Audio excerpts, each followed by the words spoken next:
Are we Hi, good to everyone. go? Oh. Hi, everyone. Welcome to the Brooklyn Technical High School Virtual College Fair. Thank you so much for joining us. We are really excited you're here.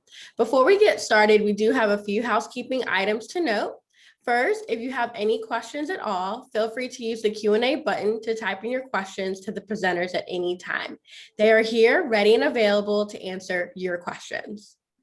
Your camera and microphone are off. You are muted and your video is off. The panelists can't see or hear you. There are more sessions happening tonight, so feel free to sign up for more college presentations being offered at the same place where you registered for this one. And lastly, all sessions are being recorded and will be available at strivescan.com/Brooklyn Tech. We are currently in session A5, where my mouse is circling right here. And this is also the same order of presentations. So without further ado, I'll get out of the way and kick it off to our first representative from St. John's University. Thank you, Catherine. All right, so I'm just gonna share my screen here.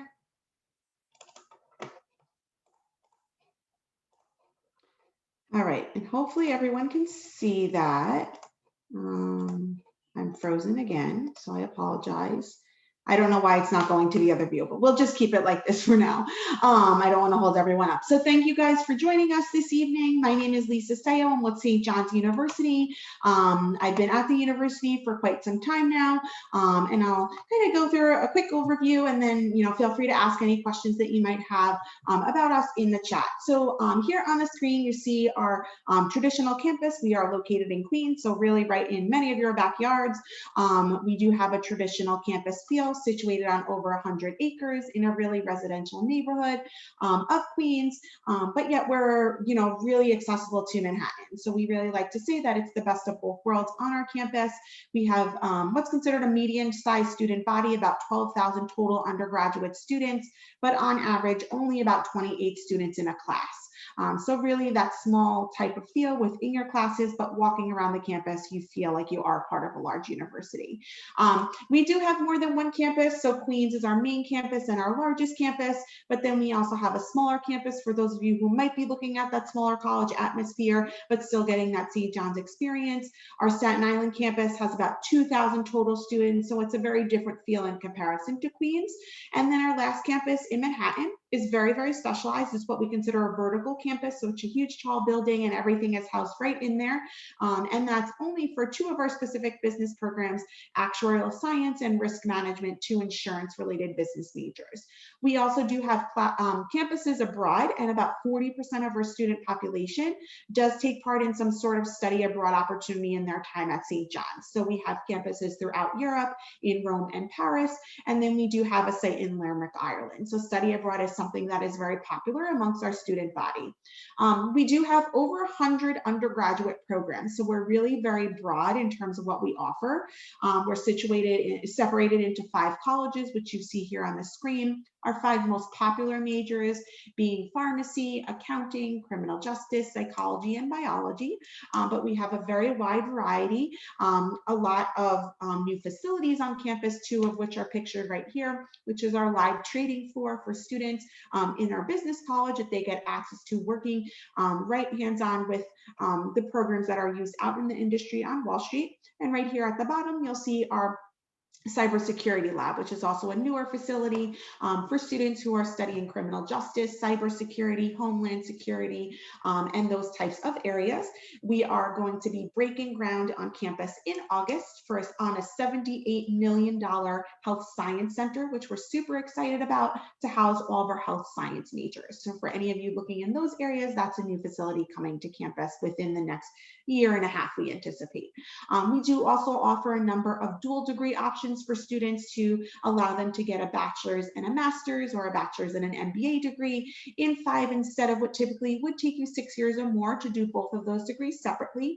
We also do have our own law school on campus in Queens, and we do have an accelerated law program that is very popular, where students can get their bachelor's and JD degree in 6 instead of 7 years. So those are some of the dual degree options that you do have as a student on campus.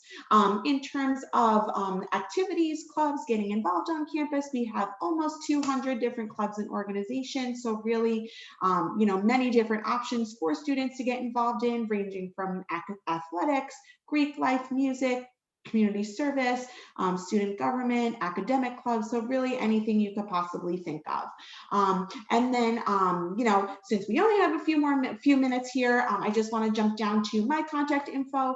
If you have any admissions related questions or anything about St. John's at all, I'd be happy to answer those for you. My contact info is there. And then we are also holding in-person visits, virtual tours, other opportunities where you can learn more about the campus, and you can sign up right at the bottom there. But I'm happy to answer any specific questions you have in the chat, and thanks again for being here and having me. Awesome, thank you. Just a friendly reminder that if you have any questions at all, to feel free to submit those through the Q&A. Our representatives are here and available to answer your questions. And if you have a specific question, to also note the school name. The next representative is from the School of Visual Arts. Hello. Okay, so let me share my screen and we can start our presentation. Okay, so hi everyone. Thank you for coming to the presentation today. My name is John and I'm joined today by my colleague Hank. We are admissions counselors at the School of Visual Arts. So if you have any questions that you wanted to ask us, feel free to send them to us. Sorry about that. Feel free to send them to us. You can see our contact information right here on the screen, but we'll be sure to throw them into the chat later on as well. But just to get started, SVA is an art college in New York City. We have about 3,600 students across 11 different BFA majors. It's taught by 930 faculty for over 1,700 different courses. And when you graduate from SVA, you'll be joining a global alumni pool of about 38,000 global alumni. And a lot of this takes place in kind of getting used to the area in general when you start coming to our campus. I mentioned that we have an urban style campus at SVA, and that means that we are kind of spread out through the Manhattan area. We're primarily along 23rd and 21st Street though, from 1st to 8th Avenue.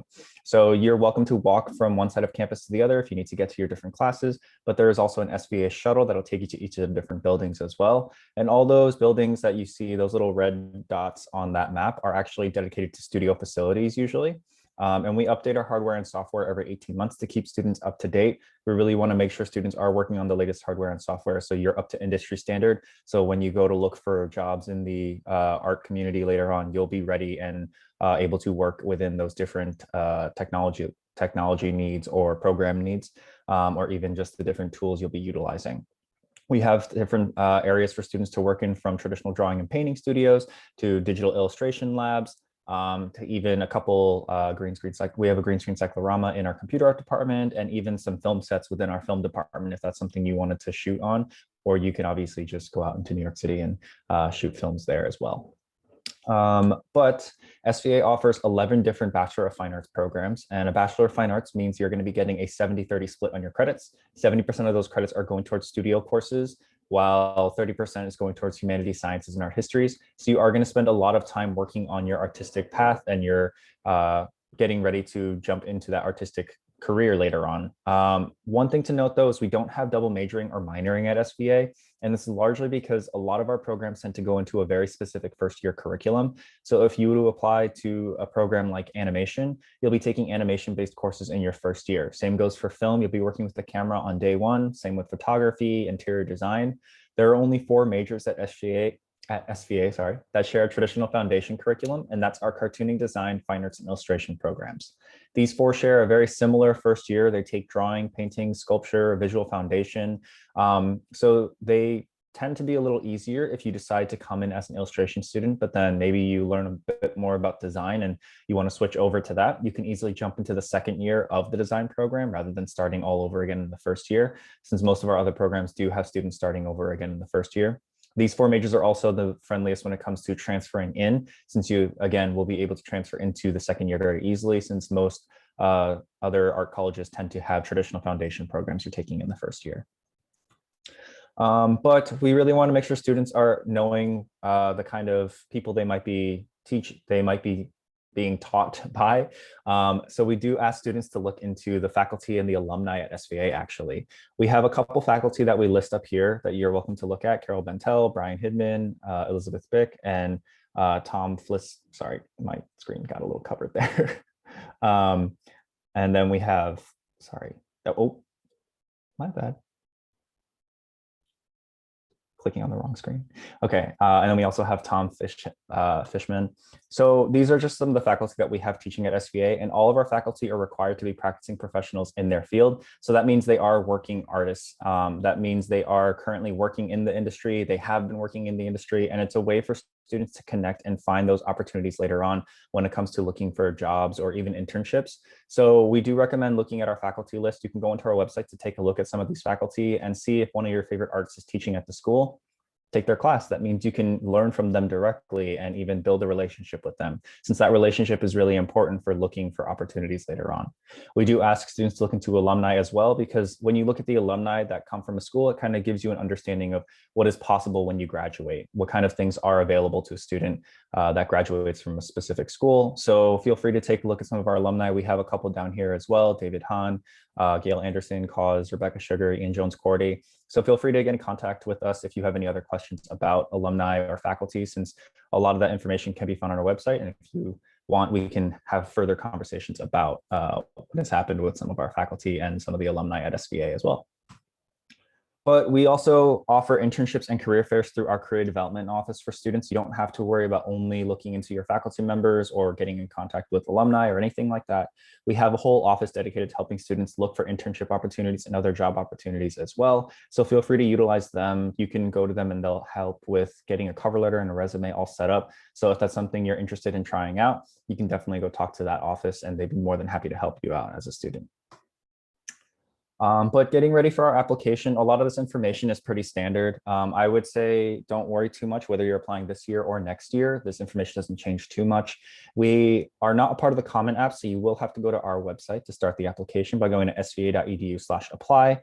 And we have 6 different steps of the application that you can see on the screen. If you want, you can come and visit us on a virtual tour where we talk a little bit more in depth about these application processes, as well as going to a portfolio tips presentation that we host to kind of go over the different variations for the portfolio that you'll need to look into submitting as well. But lastly, feel free to stay in touch with us. These are just a couple different websites you can look for, different links to websites you can go to. You can go to an SVA event, go to a tour or a portfolio presentation by going to sva.edu/visit and registering for those. Those are all online. We have summer dates incoming, so feel free to go to our website to look into those. If you have any questions for your admissions counselors, all of our contact information is on our website at sva.edu/counselors. So you can definitely get in touch with us over there as well. Okay, awesome. That is everything from us. Feel free to ask any questions in the Q&A and we'll be more than happy to help out with those as well. Great, thank you. Very helpful information. For this session, our very last representative, but certainly not least, is from Juniata College. I'm gonna do one funny thing since there's a couple of people. I know it'll eat up some of my time, but we have this lovely little flyer. Juniata. I know. So before I even get started, if I had $1 for every Juanita I got, I'd be a very rich woman. Before I get started, because I know I will forget as I talk a lot, I will put my contact information in the chat because I am the New York City admission counselor. Okay, let me start sharing my screen now. There we go. I'm hoping everyone can see okay. So hi everyone. Happy to be the Pennsylvania school in this room today, representing Juniata College. Come on, there we go. So Juniata College is a small liberal arts college located in Huntington, Pennsylvania, about 4.5 hours away from the city. Cool thing though, even though our town of Huntington is only about 10,000 people, we have our own Amtrak station that's less than a mile from campus that, you know, you stop at Penn Station, go to Philly and head right in, and we have a shuttle and everything. We have about almost 1,600 students on our campus. And we also have 39 different countries and 37 different states worth of students represented on our campus. And all of those countries represent every continent except Antarctica, which would be awesome, but I don't know how we would go about doing that. Also, 30% of our student population identifies as what we call Malana, and Malana stands for Multicultural, African American, Latinx, Asian American, Native American, or Alaskan Pacific Islander. Also, we have a 13-to-1 student to faculty ratio. So as many of my peers have said too, we very much value the relationships our students have with faculty. I'll dive into that a little bit more later. Our average class size is 18. We don't have Greek life on campus, so there are no sororities or fraternities. And I believe we're at 119 clubs now, which is great. We even have like a beekeeping club. They call it themselves the bee team. It's pretty great. So real quick, I'm not sure if any of you have heard of this book called The Colleges That Change Lives.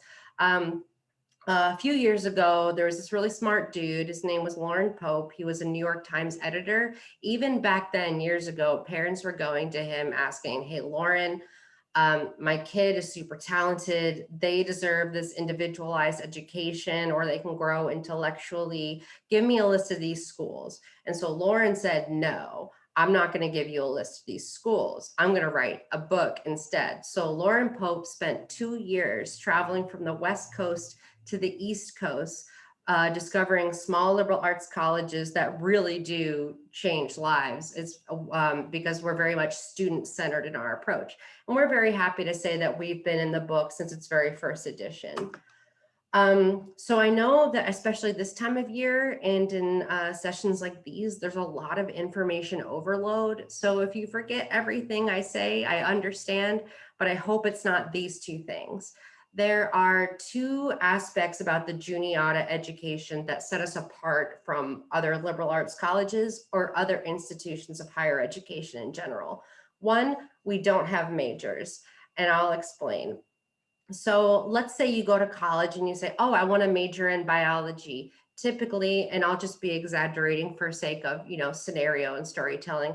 Okay, here are your 40 things that you have to do. You take them in this order. Here are some electives you can pick from, and bing, bang, boom, in 4 years, you have your degree. And that's great. There's a reason we do that. But at Juniata, we do something called the program of emphasis. Here's how that's different.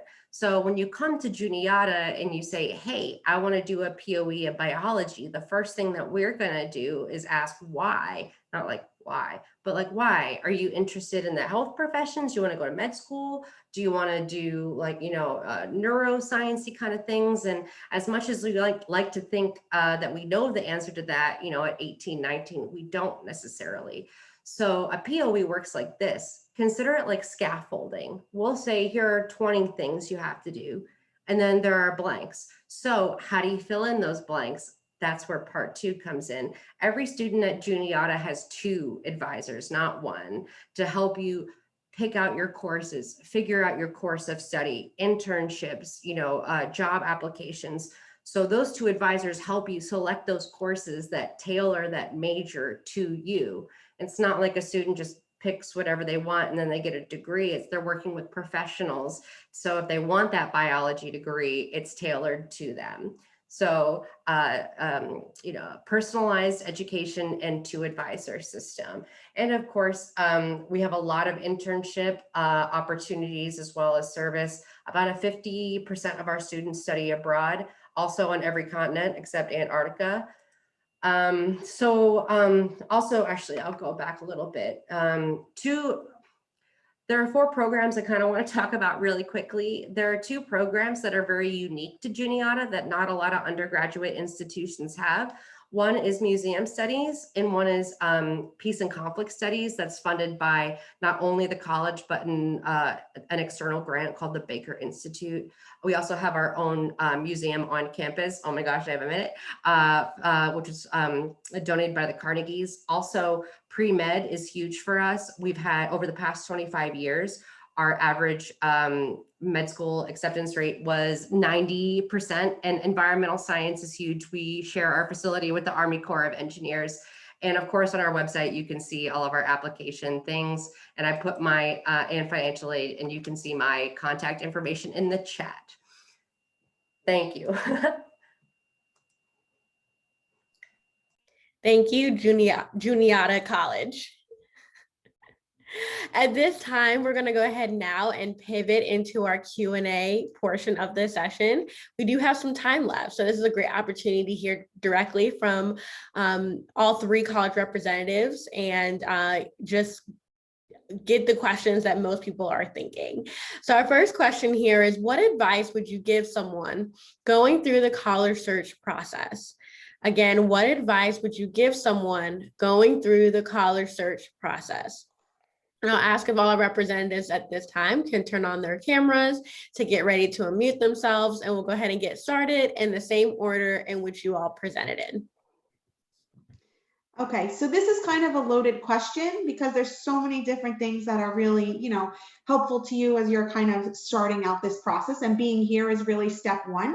But really just thinking outside of the box. So, looking at different types of schools, exploring based on your interests, not what a friend has told you is a good school or some, you've heard is a good school, exploring outside of the box. And as you start visiting schools and, going to different campuses, if you're visiting a school in, say, Boston, and you pass a bunch of signs along the way on the highway for other schools that maybe you don't have on your list, go visit them, take a drive and see what it's like, because you really never know. And really the second piece I would say is take advantage of the college reps that are either visiting Brooklyn Tech, or whether it's in person or virtually in the fall, who knows, but really taking advantage of that, because a lot of the times the representative who's visiting Tech is going to be the representative who's reviewing your application. So that's a great resource for you as you're, looking at that particular school.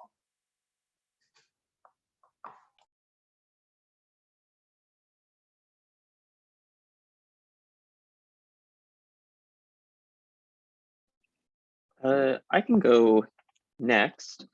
So I guess, speaking specifically about looking for a art school, I'd say a great place to start is really taking a look at the artists that you already admire and look up to, and the work that you follow, and finding out where they went to school.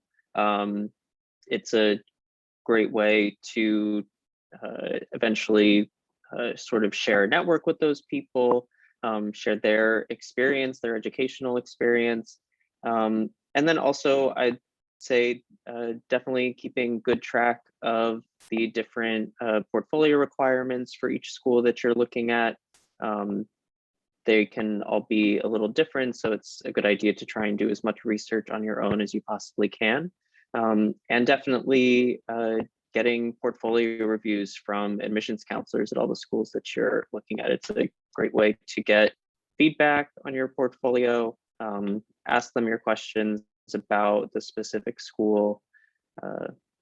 Yeah.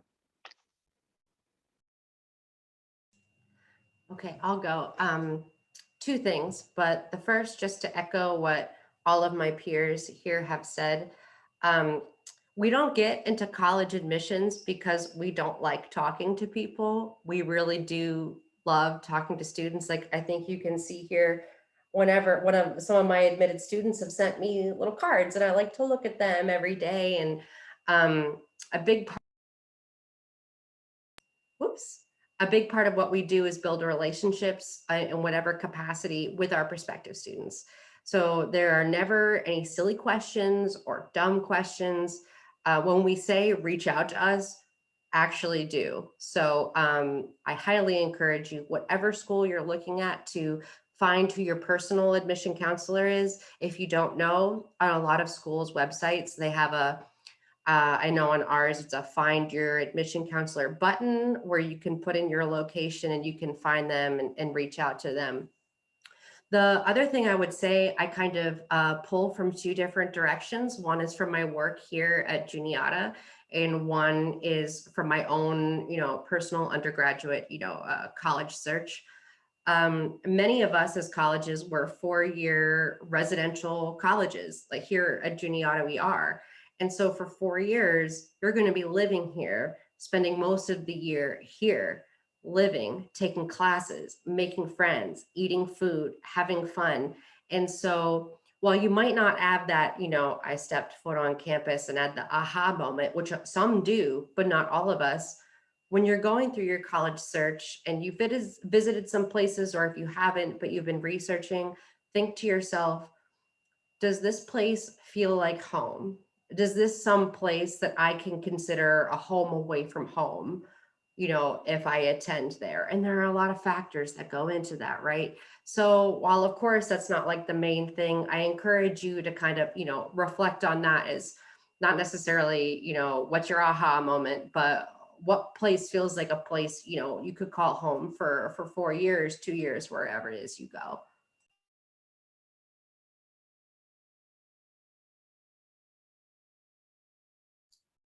All great advice. Thank you. Super helpful. Our next question here is, what is your favorite event or tradition on campus? Again, what is your favorite event or tradition on campus? Okay, there's a lot of different traditions that we have at St. John's, but I would say my favorite is our spring fling, which happens at the end of each school year, right before finals. And it's basically like a big carnival at the center of campus where students can, there's rides, games, snacks, and lots of fun stuff. So it's nice also for us as admission counselors to go and, interact with the students that we worked with throughout the year and, see how their year went and see them there having fun and interacting with their peers. So that's my favorite tradition.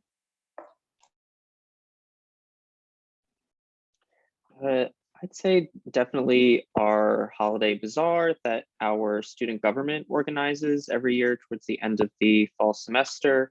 It's an opportunity for students to sell different things that they've been making to their peers. So if you've been taking a screen printing class and making tote bags or t-shirts, or you're taking advantage of some of the other equipment and facilities on campus, making things like stickers or whatever it is you've been making in your classes. It's a great opportunity for students to sell their work and also just see what everybody has been making. It's a party, it's a really great time. And really, I guess, ongoing throughout the year, because New York City is our campus, students are just really integrated into the New York City art scene. So they're always going to museums and different shows and things like that. So yeah, it's a really lively scene here year round. One thing that I love about Juniata is, even though I've been working here for 6 years, we have so many traditions, like I can't keep track of the number, so I had to write them all down. We have 11 campus-wide traditions, but I will pick my favorite one. My favorite tradition is called Mountain Day. And so I'm glad we have a little time because it is a little bit of a story. I know Lisa and I were in a session before and I was like, Mountain Day, look it up. So Mountain Day at Juniata is a surprise secret day in the fall. No one knows about it. Only 3 people campus-wide, like seriously, know what day it's going to be. It's the president, the provost, and there's a secret other that not one of us can quite figure out. And it happens every fall. And everyone thinks, oh, tomorrow's going to be Mountain Day. I'm going to chill. And the reason is, when it's Mountain Day, all of a sudden that morning, all your classes are canceled. Any tests you had that day, not happening that day. An essay you had to, nah, next time. A research thing you had or a class, it's not happening. And so at 5 a.m. or 6 a.m., you're going to get like a text blast, an email blast from the college being like, it's Mountain Day. And then soon thereafter, you're going to hear people in the hallways with air horns, banging pots and pans, knocking on your door, being like, bruh, it's Mountain Day. It's great. And so then you get to sleep in, class is canceled. And so Juniata is located about half an hour, 25 minutes away from the largest inland lake in Pennsylvania, Lake Racetown. Basically, we cancel the whole day, spur of the moment, and we take the whole campus community, bus them up to the lake, and it's a day of straight chilling.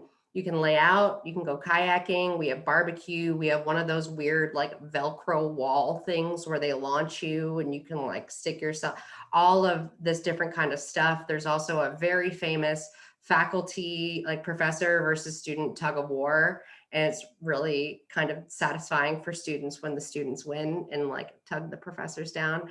And so when we say we're a very tight-knit community, I love telling that story, because if we're willing to every year cancel the day, not to, cancel, your experience, but just to celebrate being together. That is what I love. And there's a whole backstory too, but if I keep talking, I'll go on for 20 more minutes. So Mountain Day is my favorite tradition.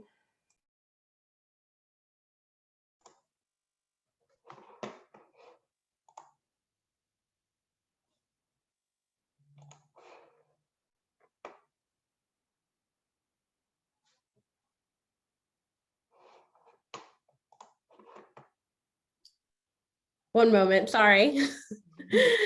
Get my slides pulled up. Thank you. Sounds so much fun. That's a great story. I always love hearing about the different events and fun traditions on campus. I think that's what makes every school truly unique, and just that's the part of each school that is like truly like the student life and like what happens and what really goes on. So thank you for sharing. Our next question here is, give an interesting or fun fact about your school. Again, give an interesting or fun fact about your school. And just want to plug as well, if you have any questions at all, to feel free to submit those through the Q&A. Our representatives are more than welcome to answer any questions about the college application process, or even if you have a specific question about your school, to also include the school name in your question. All right, so a fun fact about St. John's is that just about like right before COVID happened, Jimmy Fallon actually did a surprise skit on our campus in the dorms. He showed up randomly at campus and he went into a suite with boys who live there, and he did a whole skit on his show, you can YouTube it, about how to create a gourmet meal with the items that they had in their resident hall room. So it's actually really funny. He used like Cheetos and these other like random things to create like a gourmet meal. So you can YouTube it, but just a fun fact that is a fairly recent one. Yeah, so our on-campus theater, it does screen student work, but it also hosts all sorts of different events, different film festivals. I can't remember exactly which Beyonce album it was, but the premiere of one of her visual albums was at our theater on campus. So when you're a student here, you do have these opportunities to attend these really incredible different festivals and film screenings, premieres, sometimes before the movie has been released more broadly in theaters across New York City, across the country. Yeah, it's a really incredible facility here on campus for everyone.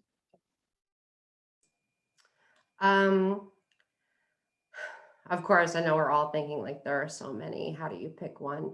But one that I want to talk about, it's because there's a YouTube video about it on our website that I will share in the chat, because the gentleman I'm going to be talking about does a way better job at explaining the situation. So we have an alum, his name's Bill Phillips. He graduated from Juniata in 1976. So as an undergraduate, he went to an info session that we were hosting, where we brought in professors from different, institutions to talk about grad school. And he wanted to go to grad school to get his PhD in physics and engineering. And so we brought in this professor, I believe it was from Princeton, and he was talking all about how, this is how you get into grad school, like all of this kind of stuff. And then Bill asked this question, and the speaker kind of dismissed him, saying like, well, you got to get into those schools first. And Bill, the way I like to imagine it, was like, okay, let me show you. He applied to 5 graduate institutions, Princeton, Yale, MIT, Harvard, and then there was another one, and he got into all of them. And then he went on to win the Nobel Prize in physics. And I just think that's really cool, not only because we have one of his Nobel Prize trophies on display spinning in a little glass case in our like physics building. They give you 2 copies, like he has the official one, but they do give you like a second like commemorative one, and we have it. But I think that that's really cool because we're a small liberal arts college that a lot of people haven't heard of. And, you know, we have this great education that our students get, and they go on to do amazing things, not to ever like poo-poo another college. It's just, I really like that story. So I'm going to find the clip and I'm going to put it in the chat in case anyone's interested. Great. And feel free to check it out. Great. Thank you all. Here's another question that most people do ask is, what is the number one question that you receive from students going through the college search process? Again, what is the number one question that you receive from students going through the college search process? I know oftentimes for a lot of prospective students, they're always wondering, you know, what is that question? Is my question being asked the most, or what is everyone else thinking? So feel free to please share. What is the number one question you do receive? That's kind of hard. You know, we get so many questions, but what I can say is there's no stupid question. So we're here to help you, and you know, we enjoy helping you. What I can say is an admissions office is not in the essence of an admissions office is not to deny you, it's to admit you. So just keep that in mind as you're, you know, going through the process and talking to admission counselors. A little bit kind of off topic is also keep in mind that you want to present yourself in a good light and, you know, still be professional. So we understand that you're 17, 18 years old, but you know, create a professional email address. So that should really be the first step. If you don't have one yet, create a professional email address that you're checking frequently and you're providing to colleges and interacting with colleges through that email address. You know, just be professional, but you know, there's no stupid questions. So any questions you have, you know, feel free to ask them. The number one question, I don't really know. I mean, I think a lot of times, like I get what would make me stand out, or the one question I actually hate being asked is, do you have a good psychology program? So anyone can agree. All the college reps probably agree, and they're all laughing. But every school will have psychology for the most part.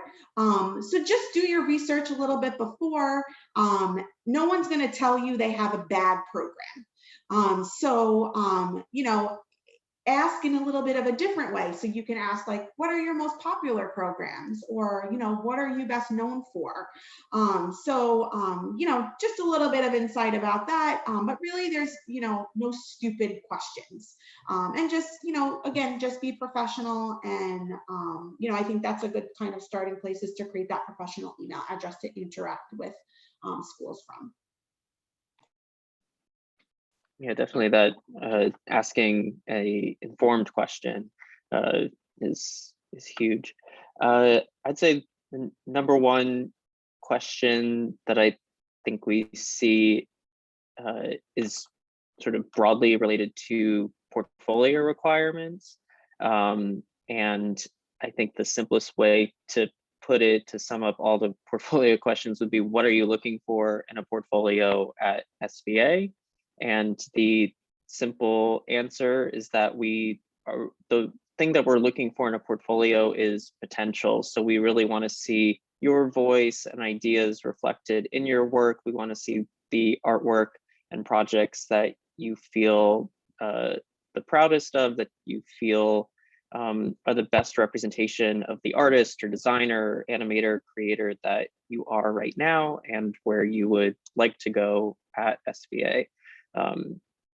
So there's really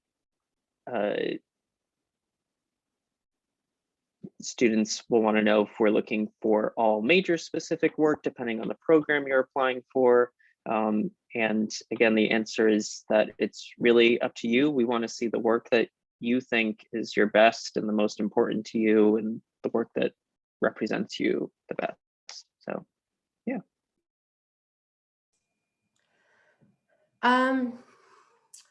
I'll answer this question this way, because I think it's one, not only that all of my colleagues here are having to answer, even if they don't phrase it this way, but also because May 1st is coming, and a lot of colleges are very firm on the May 1st deadline. And again, students might not phrase it this way, but the question I would say that I get a lot is, why should I pick Juniata?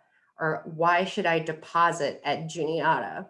And that's a loaded question to answer, which we can't really.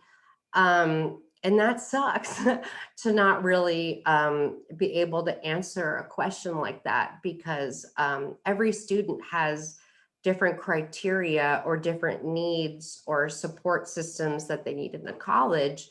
And the only way they can find that out is by using the resources that are available to them. Number one, their admission counselor, or the website and stuff. Like I would say to them, I think I actually have a couple of times, like, I don't know, what are you looking for in a school? And I can tell you how Juniata can fit those needs. And it's an important question. It's not a fun question. Because I think nowadays, and I'm sure again, my colleagues will all agree, a lot of my students, they're applying to 22 schools and they get into like 15 of them. How are they supposed to decide? Lots of financial aid awards. There's all these different opportunities and programs, and it's really overwhelming. But again, that's why I'll reiterate, reach out to your admission. It's our full-time job to counsel. That's why they call us admission counselors. And we'll help you through it. So that is a question, why should I pick you? And while I can tell you how my institution will fulfill the needs that you vocalized, I can't necessarily answer that question. So I know I got very deep right there, but it is a question that I think we all kind of get in some capacity. Yeah.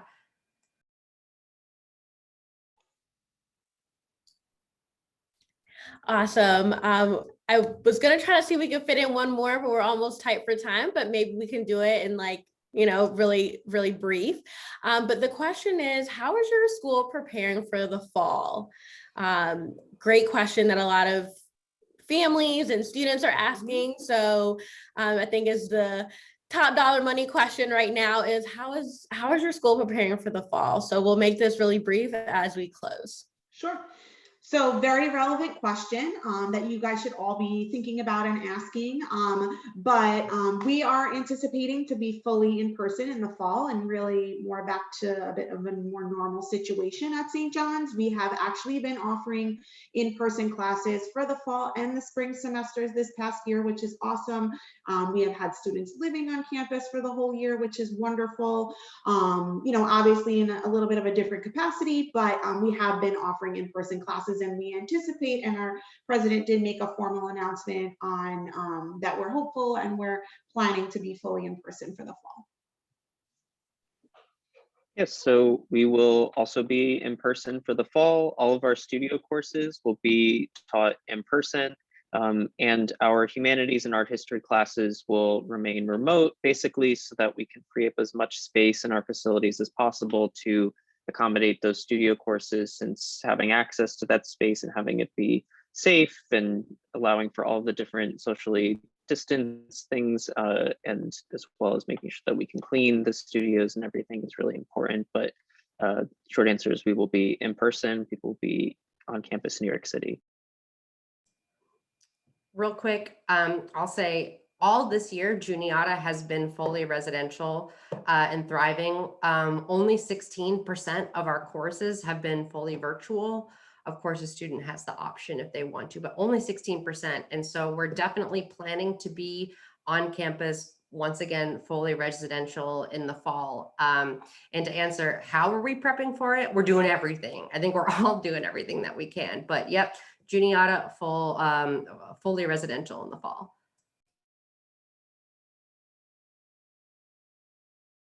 Great, and that was super quick. Thank you so much to our representatives for being here, for being present. What a great Q&A, an informative Q&A session. And so they're here, they're a resource. Feel free to use them as you need to. And so thank you to our representatives, and thank you to each of you for joining us.